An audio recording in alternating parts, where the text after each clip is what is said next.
Gentiles amigos, bienvenidos a una nueva entrega de Voces Críticas. Primero se suspendieron las conferencias diarias para dar el reporte de los casos de COVID-19 en México. Y luego, el martes de esta semana, el periódico El Universal publicó que la Secretaría de Salud restringe datos sobre la pandemia. En su nota principal de primera plana, señala que la Secretaría de Salud deja de facilitar información básica, como los índices de mortalidad y letalidad de personas estudiadas y ocupación hospitalaria. ¿Esto qué significa? ¿Y qué relación tiene con la vida social, con la economía de las personas? Vamos a platicarlo, le agradecemos muchísimo a la licenciada Marlene Martínez Leal. Ella es profesora de la Facultad de Contaduría y Administración de nuestra máxima casa de estudios, especialista en política y gestión social. Marlene, primero que nada, bienvenida, qué gusto. Hola, ¿qué tal, Jorge? Bien. Pues mira, con las novedades, ¿no? De esta situación de información. Si algo tenemos las personas es de que decidimos en función de la información que nosotros poseemos, bien para cualquier situación de nuestra vida cotidiana. En este caso, lo que mencionas es importante, debido a una serie de conferencias que se fueron dando desde principios del año pasado, desde el 22 de enero para ser precisos.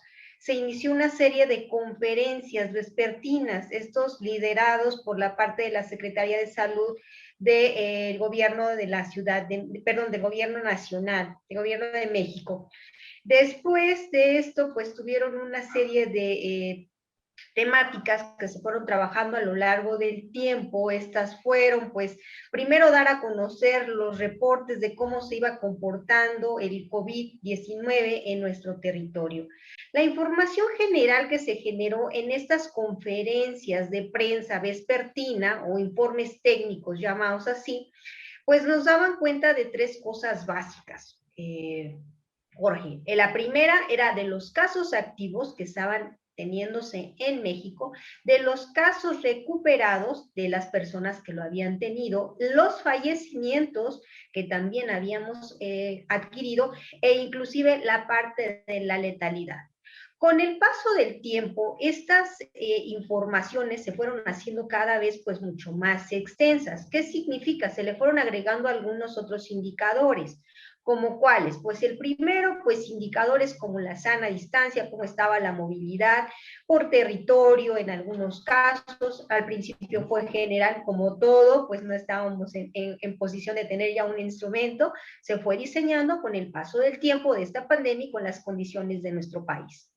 Que esto fue muy semejante al resto de nuestros países, déjame decirte, o sea, no descubrimos el hilo negro, pero nos daba cuenta de cómo estaba actuando esta epidemia y cómo estaba afectando a la sociedad con las medidas que se iban dando, como la parte de la Susana distancia, inclusive con su ícono, la heroína, ¿no? Que por ahí lo hizo el señor Ricardo Cortés Alcalá, cosa que ya también por ahí está un poquito desaparecido a la fecha, pues porque era quien estaba dando como ciertos datos, ¿no? Sobre todo en la parte de movilidad. Se ha dado paso a una nueva estrategia debido a los indicadores que ya mencioné.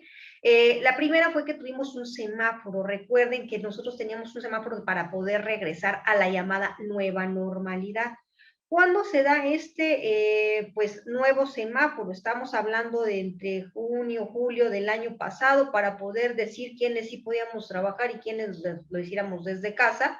Y bueno, pues este semáforo tenía básicamente 4 colores: rojo, naranja, amarillo y verde, ¿no? Los que básicamente se siguen manteniendo. Sin embargo, en su primera emisión de este semáforo, pues nos deja ver que los indicadores todos eran alarmantes, porque el rojo decía que no deberíamos de salir básicamente a la calle, ¿no? Y cuando llegáramos al verde, cuando alguna entidad lo tuviese, pues era porque podíamos acceder a actividades de la vida común y cotidiana. Las conferencias lo que fueron haciendo, y esto lo digo en la Vox Populi, realmente pues era alarmarnos, ¿no? Hoy se murieron 500 más que ayer y 500 más, y así la llevamos, y entonces, ¿qué es lo que estábamos teniendo? A lo largo de una semana, pues ya se habían muerto 2.500 personas, digo, es un número aleatorio el que estoy tomando, pero lo que nos estaba diciendo era que simplemente estaba continuando esta misma cepa, este mismo problema, y lo cual alarmaba a la gente porque pues finalmente ellos necesitaban también sistemas hospitalarios disponibles,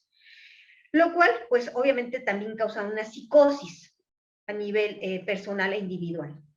Esto que genera pues un descontrol, un descontento, etcétera.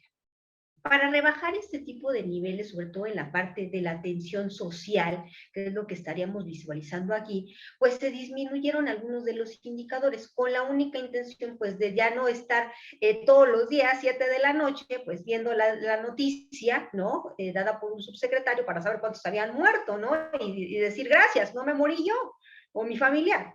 Pero, sin embargo, esto tuvo una connotación. La connotación fue que ahorita el dar solamente datos estimados es para poder decir cuántas personas se están contagiando versus las que se están vacunando. Es como hacer este juego de balanza en la cual estamos teniendo una población, comillas, vacunada. Ajá. Si yo te estuviera diciendo que ahorita estamos, por ejemplo, hasta el 26 de junio, con 5.920 contagios, ¿sale? Es decir, es una gran cantidad, estamos acumulando demasiados casos. Por ejemplo, solamente en 24 horas fueron 2.038 personas 3.000 personas que se contagiaron de COVID. Dices, ¿dónde está entonces la vacunación? ¿Dónde está la prevención? ¿Dónde está el uso de cubrebocas? ¿Dónde está el uso del semáforo? El semáforo ya no es lo que fue en su primer inicio, que fue una forma de poder medir el acceso a las actividades económicas que se estaban registrando como pérdidas en ese momento, junio del año pasado. Junio del año presente, estamos hablando de que ya las actividades pues ya tienen un año caminando. Y lo que se requiere y lo que ha dicho, por ejemplo, la parte de salud, es de que las actividades tendrán que retornar básicamente al 100%. Estamos hablando de que entonces este semáforo que se nos ha presentado hace el 23 de julio, básicamente, o sea, estamos nuevecitos, pues nos está diciendo simplemente que lo que vamos a hacer es seguir trabajando con medidas de sana distancia, y retornando a una nueva normalidad o nueva de la nueva normalidad para poder hacer frente a todas las cuestiones económicas sociales que se están llevando a cabo. La primera, y la cual inclusive el funcionario de salud, Hugo López-Gatell, acaba de mencionar hace unos días, es que el sistema de educación es el que no se va a parar. Para él dice que es una prioridad social, y digo, esto lo vamos a ver con los resultados de las pruebas que se realicen posteriormente a los menores, en las cuales, pues obviamente, cuáles fueron los frutos de Aprende en Casa 1 y 2. El día de hoy tenemos varias cosas que cuestionar, a lo mejor, a la parte del sistema de salud. ¿Cuál es la propuesta, a lo mejor, de cómo poder llevar a cabo una nueva un nuevo semáforo, un nuevo regreso a las actividades normales que teníamos antes del 2020? Pues no, la primera sería una observación, es que si vamos a regresar, pues que entonces los datos fluyan. Ya estábamos acostumbrados a un año de estar dando reportes de cómo íbamos diario, pues regrésenos esos reportes. Tienes razón, la sociedad tiene que estar informada de cómo está avanzando esta problemática. ¿Quiénes son los nuevos focos de atención? Y aquí me detengo un poquito. Como persona, como ciudadano, como madre, como académico. Los que están ahorita en el foco son los niños.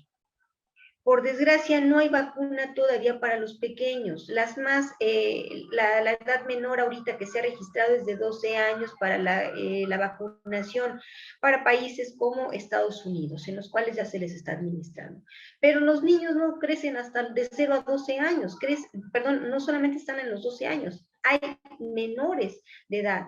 A la actualidad se ha registrado aproximadamente, pues, ¿qué te digo? Estábamos hablando de 53,000 casos a menores de edad, ya con COVID. Y esto es hablando de los 12 para abajo. Entonces, ¿qué significa? Los niños si se están enfermando. Tendríamos que tomar atención de que este semáforo realmente que está pensando en que la actividad educativa retorne a las aulas sí o sí, tendría que tomar en cuenta esta situación. Estos niños todavía no están vacunados. En el resto de la población apenas alcanzamos el 18 al 19% con la vacuna total o completa. Ajá, lo cual tampoco nos coloca en un 100%, estamos al máximo 20 de esta población, entonces estamos vulnerables. El semáforo se tiene que adecuar. Si bien es cierto que hicieron un catálogo, ya para no abundar mucho, de cómo se hizo esta nueva instrumentación del semáforo epidemiológico, no tiene totalmente cobertura para los más desprotegidos. Casos que se han presentado de algunos reportes aislados en algunas redes sociales encuentran deficiente el sistema hospitalario actual. ¿Por qué? Porque están reportando camas ya de niños y cuando el COVID solamente se les daba a los adultos. Entonces, estos temas deberían de reacomodarse, reagendarse, sería una propuesta, reacomodar en función de la base que realmente se está enfermando en estos momentos, ¿sí? Otra de las cuestiones que podría ser una buena propuesta, no solución, sería una cuestión de por qué no poner a consideración de las entidades, de los padres, de los mismos menores, porque ya tienen una conciencia tremenda en cuestión de salud, el retorno seguro a las aulas, el hacer esta cobertura tal vez del magisterio a la parte educativa pública. ¿Qué significa? Bueno, profesor, invierte, concientízate que no solamente la salud es del niño, sino también tuya. Y es un momento eventual el que estás viviendo. Yo sé que en un contrato colectivo de trabajo me van a querer guillotinar si yo les digo que hagan otra cosa que no está dentro de, pero es una cuestión sui generis, no lo vas a hacer siempre. Tienes las herramientas, el conocimiento, simplemente aplícalo. Tenemos una gran cantidad de profesores, la verdad no conozco el número de la matrícula de profesores a nivel básico, pero es extensa, atiende a 45 niños por lo regular un profesor en las aulas de nivel público. ¿Qué van a hacer 45 niños otra vez con el sistema Aprende en Casa, donde solamente te veo de vez en cuando porque no tienen las condiciones? Sé que es una gran inversión, pero si se le puede invertir en otras situaciones, estamos invirtiendo en consultas ciudadanas, estamos invirtiendo en Tren Maya, estamos invirtiendo en penínsulas. La educación es lo que motiva a una ciudadanía a poder concentrarse y seguir creciendo. El día de hoy la base piramidal de la población en México es niños. Si yo quito a los niños, ¿qué futuro me espera en mi sociedad? ¿Sí? Necesito hacer una reinversión. Tercer punto y estrategia. La vacuna yo sé que no va a llegar de la noche a la mañana. Yo sé que apurar a un laboratorio es imposible, pero sí puedo hacer nuevas medidas, restringir las medidas o cuidar más a los pequeños, ¿sí? Yo sé que los niños están estresados, yo sé que están cansados, yo sé que los papás están cansados, que ya no tienen la misma paciencia que tuvieron en meses pasados, porque ya es un año el cual se ha llevado. Y si estamos en cuestión de vacaciones, pues ahorita los pequeños están pues en la fiaca, literalmente, ¿no? También un relax. Y los papás están realmente vueltos locos. ¿Qué significa? El sistema ahorita de cuestiones de paquetes, de cursos de verano, se cerró. La economía está cerrada en ciertas partes. Yo creo que es hacer conciencia de que sí debemos y podemos hacer que los niños estén a lo mejor en un parque, en un curso de verano, que salgan a las playas así como están abarrotadas en Sinaloa, que están en Acapulco y creciendo casos, obviamente, por la misma aglomeración que existe, pero con cuestiones de seguridad y de salud y que les sea de concientización. Yo creo que el avatar que hicieron de Susana Distancia, los niños lo recibieron perfectamente. Ahora transmítanlo a los adultos nuevamente porque se nos está olvidando. La relajación de las medidas sanitarias nos está llevando a este repunte de casos. Ya tenemos un arma, ya tenemos la vacuna. Ahora completemos ese sistema de vacunación con la parte que tiene que ver con estos cuidados, sobre todo para nuestros menores. Ahora la pirámide y la estrategia se voltea curiosamente. Ya no tenemos a los adultos mayores como primer punta de lanza. Ahora tenemos que voltear la pirámide a los menores, que son los que nos están pidiendo atención. Aquí tienen las propuestas, las razones de la licenciada en Política y Gestión Social, profesora de la Facultad de Contaduría y Administración de la Universidad Nacional Autónoma de México, Marlene Martínez Leal, para que nuestras autoridades las tomen en cuenta y nosotros también. Marlene, un placer. El gusto es mío, Jorge. Hasta muy pronto. Gracias. Hasta luego.